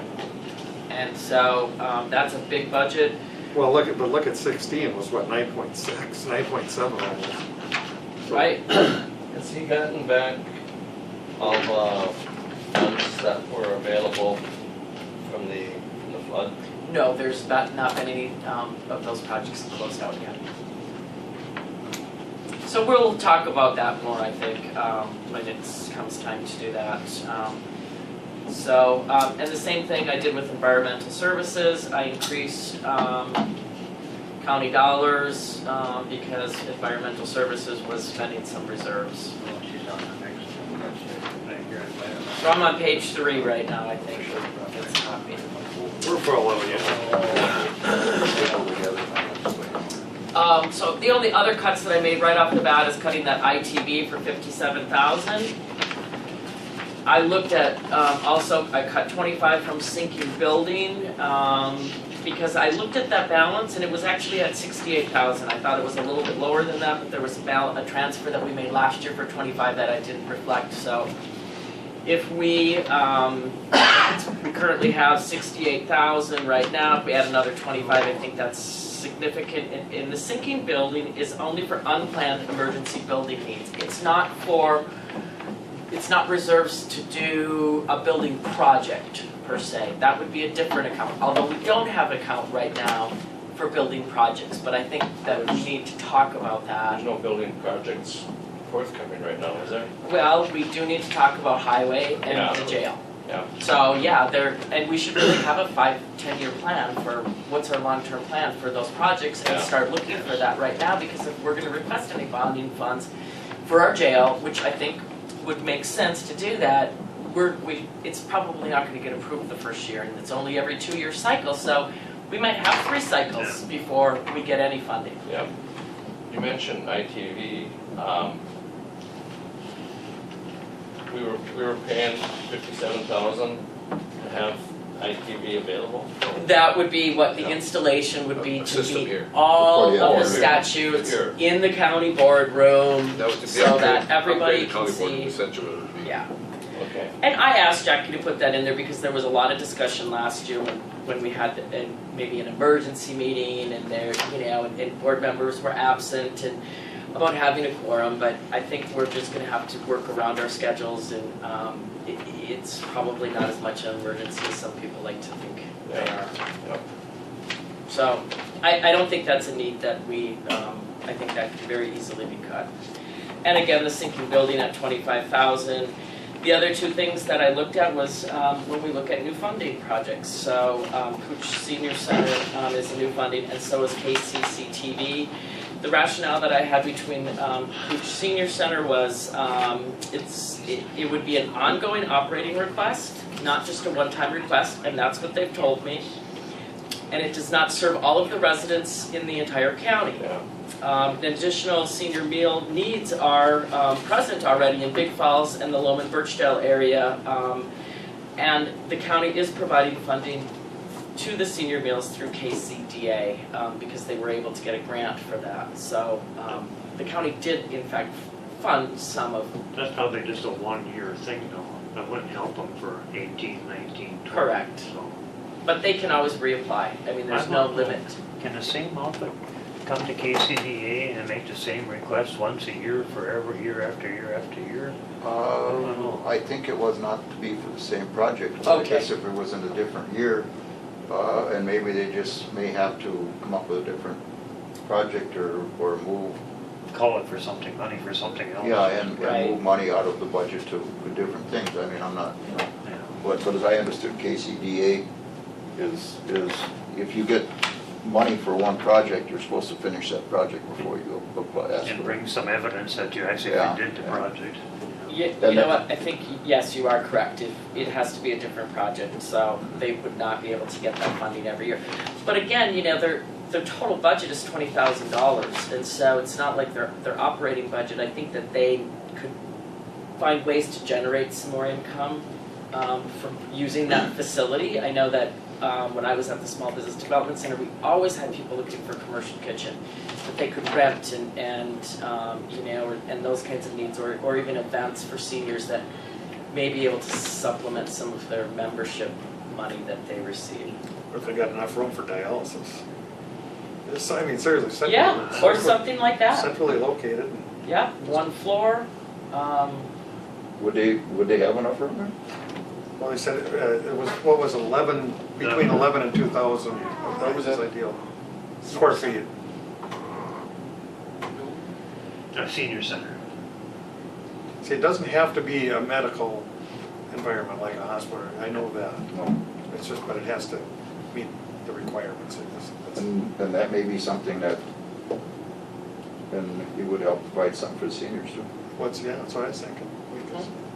Just a thought. Even that, yeah, I saw that, definitely. And then the other cut that Teresa and I had talked about is the KCC TV. They have received county funding through the KCDA, and the county does support countywide TV at the cost of $50,000 a year. That's for all of those towers, and we maintain the towers, we pay the licensing that's on the towers, and then we pay somebody to maintain those, and so we get the signal. Yep. Can we step back one? Yes. Just me talking here, but the senior center, I think is, I think is a generational thing, the way I feel about it. And as time goes on, it'll be less important. Like Kevin probably will never go to the senior center, but our parents went to the senior center or go to the senior center and all. So I think there's something changing there. But for today, I'm thinking Kevin should be there now. well, I could be. But I think the people that use it, I think it's really important to the people that use it. That's the issue I feel kind of bad about. I think it needs to continue, but I'm not sure the taxpayers need to do it. I wish we could do something there to help them, but I don't know what that would be. Anyway, I think the people that go there, I think it's really important, and I think the Meals at Wheels, the people that get that is more of a wellness check to be sure that they're still upright. So that's kind of an important thing, but I don't know that the county taxpayer really want to But support it. AEOA funds some of that. Yes, that's how they do, that's how they do their food distribution. Yeah. It's through the family center. So I think we got more discussion. Yes, okay.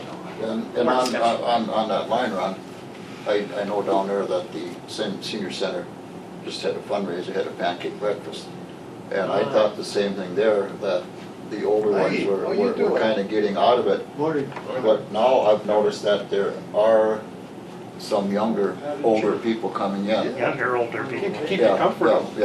Yeah, that's right, younger, older people coming in, so it is being picked up, because I thought the way, the ones that were there, they had a case where about 3 years, 6 of the leaders kind of passed away. Yeah. But it has come back, but then I guess by the same token is that, you know, I don't believe they're getting any county funding, you know, and so we have to look at that very carefully too.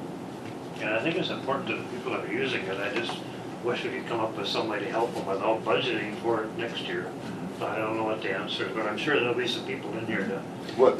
Well, I that know food, that down food there that- distribution with Kootaska is an important item for the Yeah. county though too, so we'll need to have that AUA. discussion, yeah. Well, Because yeah, they need an and- outlet for that, or there goes, there you're taking, without an outlet to disperse it from, then then there's other people that suffer, that's all I'm saying, so. Yeah. Right. there's And- been, and there's been And I a, know in Little Fork and Northland that the AEOA meals are provided through one of the commercial buffets. oh, yeah. Who runs that? Marilyn. Marilyn, she's still there? Yep. You know what, I think this year would be a good time for Marilyn to come up when we get into that discussion, because she's an expert on it, she's very, very diligent. I can get her up here. I've asked, Because that's an issue that the county is paying, and we're just talking about social services, and it's all kind of rolled together, but the county can only take so much on. that's right. It's a hard thing to deny someone something, but Well, I agree with Ron, I mean, I'm not sure, but maybe a part of this is the county's trying to facilitate AOA, because those are all our constituents out there that get Yeah. get those meals, and by a lot of them, they're needed. Well, there's been some comments about having Meals on Wheels down out of Bacchus. And I didn't talk to Ward, I just talked to a couple other people that work there in the kitchen every day. And they think in the winter time, it may be possible. I mean, they're not a spokesman for Bacchus, so they probably shouldn't even answer me, but their opinion would be in the winter time it would be okay. But in the Or summer, in the they're. summertime, they've got meals for the kids in there, and they're overwhelmed at noon hours, so it would never, Meals on Wheels would never work, I don't think, out of there in the summertime. So, I'm sure we'll hear more about it. Sorry, I'll quit now. No, that's good. Moving on to KCC TV, it would be an ongoing request every year. For how much? 5,000.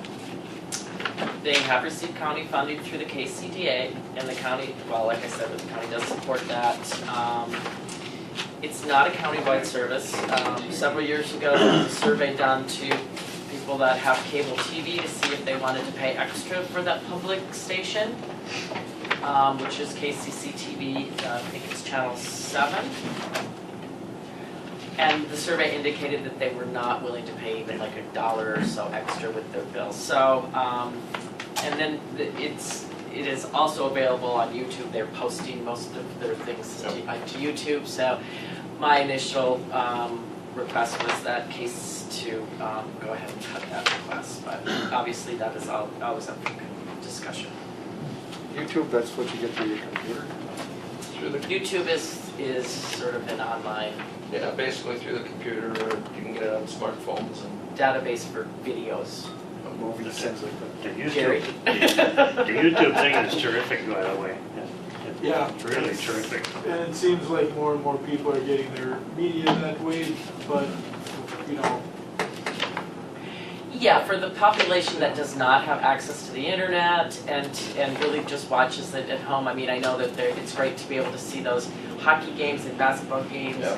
and county board meetings and city council meetings. I think it's a great service. I think the local population that has the cable TV thoroughly enjoys watching Yeah, the county board comedy. Good. and city council and. All of it. I mean, North years ago, Beach and- we kind of thought, who's gonna watch this stuff? But I tell you what, I have a couple people watching. how soon after the meetings do they get posted on the? usually about 24 hours. Yeah, it's quick, very quick. What we really, I contract with them, so, you know, but as a contractor, what I would like is more divisiveness on this board, because it makes for better watching. So if you guys could maybe get into a fight every once in a while, or In other words, somebody body No, slammed no, on no, the no. table, that we're would boring really compared to help. the city council. Right, that would really help with ratings. You know, you would have loved it 20 years ago going to Rainier. I mean, it wasn't a Well, good that's meeting if the sheriff didn't I'm gonna have have to to come resort to going out to Rainier if I want to have. Of course, I think that was a function in those days of the Muni being right across the street from where we held the meeting, because it was entertainment, you know. I had some fun times out there. Gee. Okay, well, we're not getting very far today, but I want to definitely hit the Historical Society. They requested 86,000. That was 10,000 more than previous year requests because that additional 10,000 was a one-time grant to hire staff to assist with summer and other project help. They are again requesting that an additional 10,000. There are a couple of things that I'd like to review with them on their budget. They've got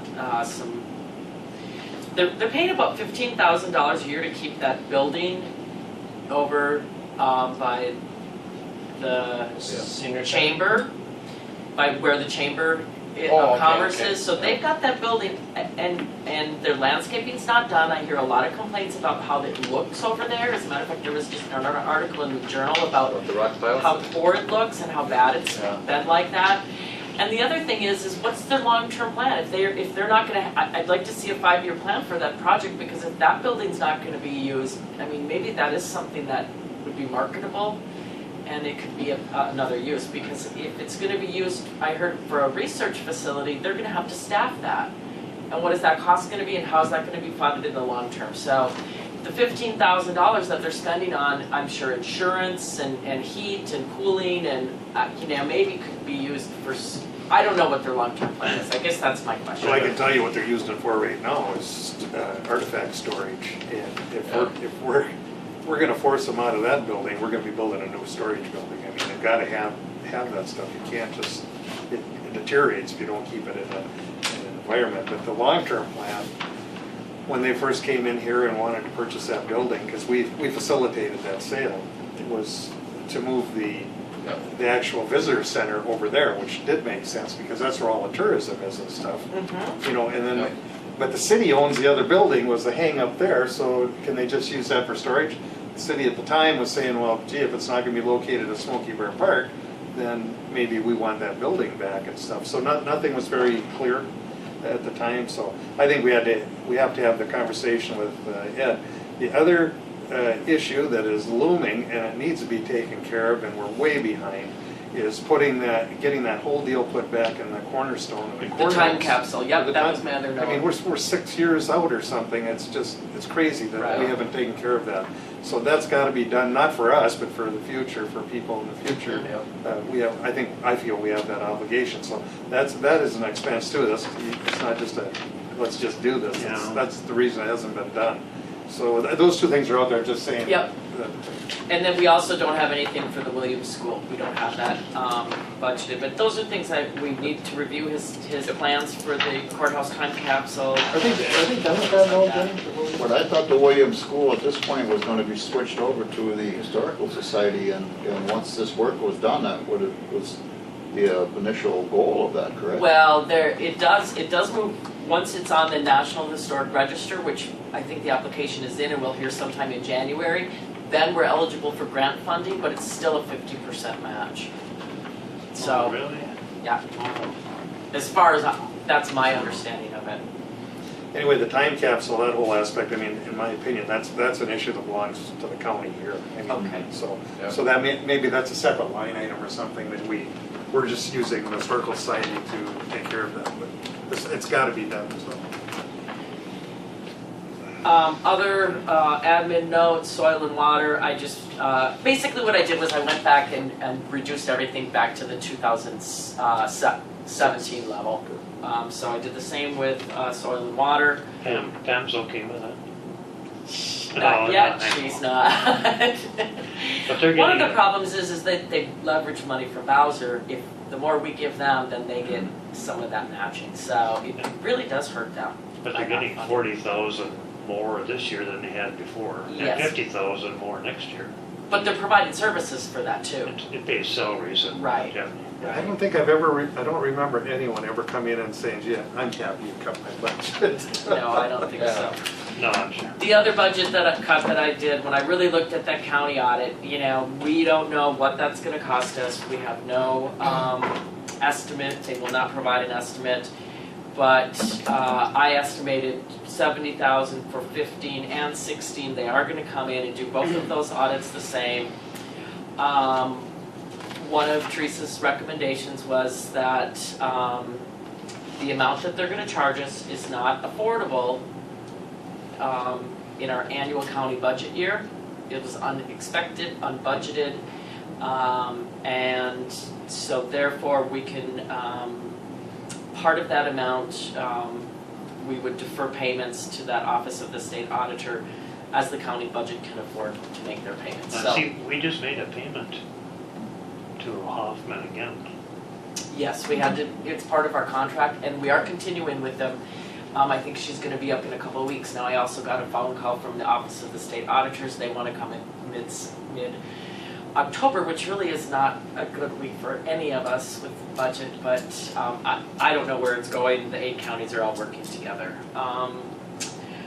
The same cuts that I did with the Little Fork Fair and the North Home Fair was I cut those amounts back to what they're, the amounts that were requested in 2017, or budgeted in 2017. They're both equal though, correct? And at both equal, yes, that was one of the requests. The runway project, I cut $83,000 from the airport budget because that is not gonna happen this year, so that's removed. But although I got a new budget from them, which increased it by almost a little less than $4,000. Is that all it was? Yeah, I looked at that, so I'll have to make those updates.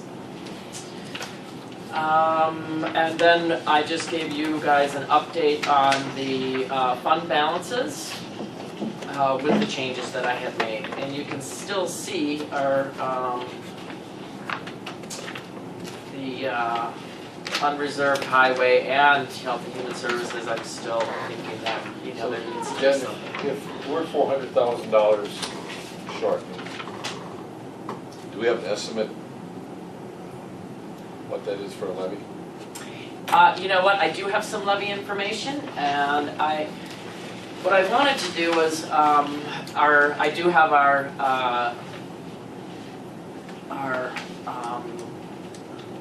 tax capacity number, and if we keep the rate the same as we did last year, that would increase the amount of levy by $141,000. We're still 300,000 short. Still 300,000 short. Right.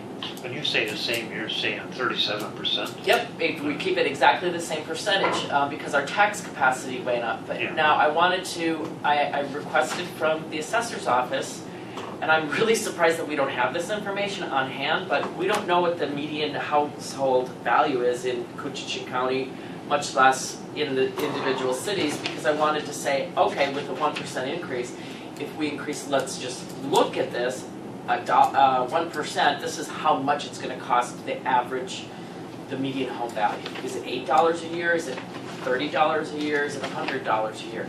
I think you guys need to have that information before you make those decisions. We've had that every time we've done budgets. And I don't know why I asked Len for that, and then he left and I didn't get it. And Susie can't provide it to me, although Jackie's doing a query, and I know that she might have some of those tables that I might be able to get that information pulled out. But, I mean, I can't believe that we don't know what those numbers are, and we all, I think everybody in the assessor's office should know what the average or median home value is in Koochiching County and in each city in Koochiching County. Well, then the homeowner has to do is look at their own value And then, I think that you'd be separate values for lake values or river properties or things like that. But anyways, I don't have that information, so. This is as far as we got today. I see Everett's here is, because you guys need to break, we'll have to review line item budgets. Start with those when we meet on the 18th. Now, one of the other things is that meeting on the 18th for the assessment hearing has been postponed. Which didn't have enough information that we needed to be able to have on time for that meeting. There needs to be a 2-week notice, a mailing, publication, and it just... That's on the sewer project. That's on the sewer project. So, given that, we're not going to be meeting, you're not going to have a meeting that evening. And I think that's one of the reasons why we planned that. So, I don't know if you want to talk about rescheduling that, but I definitely think we're gonna need to meet on the 18th. If we back this up to the tax capacity increased, Mhm. and if we use the same 30% number, we get a little more money there, and our revenue went up like $800,000. I mean, we're a little bit better shape maybe than last year. Or our expenses went up. Our expenses will went up. Yeah, Our expenses went up. yeah. But then last year, because we had a increase in our valuation, we lowered our taxes, correct? No, we kept them at zero. Well, because. We kept them, yeah, we kept them the No, same. you reduced, you reduced We- the. we reduced it. Yep, We reduced them, and we should maybe look at going back to the 16 rate then, to what it was with the new capacity. And what are we gonna have then? I mean, as far as revenue increase. You see what I'm saying? so yes, and I We think should that, never reduce them last year. we reduced it last year by 1.26%. And if we go back to the 16 rate. That's a good thing. Ask any taxpayer. It's a good thing, but you're not gonna be able to fund Wait, I'm the programs biggest that- taxpayer in this room, and we can't keep doing it. Look at, what's her name, from out by the junction, come in and said, don't lower my taxes. Oh, yeah. I'll tell you what, I started 25 years ago, we came in and we started reducing taxes, and Wayne, this county has been in good shape for the past 25 years. I know. I don't listen to people like you who say, we gotta increase taxes. Well, what If we I have- did, we'd have very high Here taxes. we go. Well, we can't, but we can't keep pulling our revenue, our reserves down. Well, And I think we've got some room for some department budget cuts too. Yeah, right. It always There works is out in little the ways. end. Boy, I hope so, Wade, but all I'm saying is that we don't wanna walk away and have the county broke here either. Well, either that, or we're gonna have to just be a lot tougher. We're gonna have to say, no, no, no, no, no. This county is in better economic shape than most counties. Then a lot I of don't them. totally believe that. Another big. There are a lot of. But if it is, let's keep it that way.